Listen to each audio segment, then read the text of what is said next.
யாரை நான் அனுப்புவேன்? எனக்காக என் வேலையை செய்யறதுக்கு யார் போவா? யார் என்னுடைய வேலையை செய்து முடிக்கிறதுக்கு ஆயத்தமா இருக்கிறா?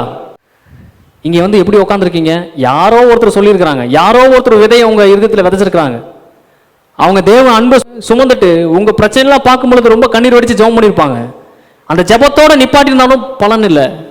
அதை சுமந்து வந்து உங்க காதுல சொல்லி நன்மையான பலனை பார்க்குற வரைக்கும் உங்களுக்காக பிரயாசப்பட்ட ஏதோ ஒரு மனிதன் இருக்கிறான், ஏதோ ஒரு தாயார் இருக்காங்க, ஏதோ ஒரு தகப்பனார் இருக்காங்க, ஏதோ ஒரு ஊழியக்காரர் இருக்கான், ஏதோ ஒரு விசுவாசி உங்களுக்கு சுவிசேஷம் சொல்லியிருக்கிறாங்க. அப்போ தேவன் என்ன சொல்றாருன்னா, ஒரு மனிதன் வாழ்வில் நீ அனுமதிக்கும் பொழுது தேவன் என்னென்னலாம் திட்டத்தை செய்யணும்னு நினைக்கிறாரோ அதை செய்யும்படியான சக்தியை அவனுக்குள் வச்சு தான் அனுப்புறாரு. எலியாவை அனுப்புறாரு அப்படின்னா எலிசாவுடைய வாழ்க்கைக்கான தரிசனத்தை அவன் சுமந்து தான் எலியாவை அனுப்புறாரு. எலிசாவை அனுப்புறாரு அப்படின்னா அந்த ஏழை விதவைக்கான சகல நன்மையை அவனுக்குள்ள வச்சு தான் அனுப்புறாரு. அந்த ஏழை விதவை அவனை ஏத்துக்கலன்னா அந்த விதவை சாக வேண்டியதுதான், வேற வழி கிடையாது. அப்போ மோசையை தேவன் அனுப்பும் பொழுது இஸ்ரவேல் தேசத்துக்கான சகல திட்டத்தையும் அவனுக்குள்ள வச்சு தான் அனுப்புறாரு.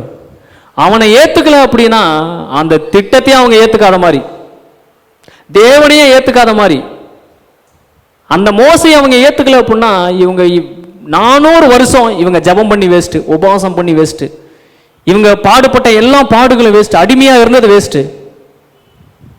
அவங்க 400 வருஷம் பட்ட பாடுகள் ஜெபத்துக்கு ஒரு முடிவு வரணும் அப்படின்னா அற்பமான இந்த மோசையை அவங்க ஏத்துக்க வேண்டிய நிலைமையில் தள்ளப்படுகிறார்கள்.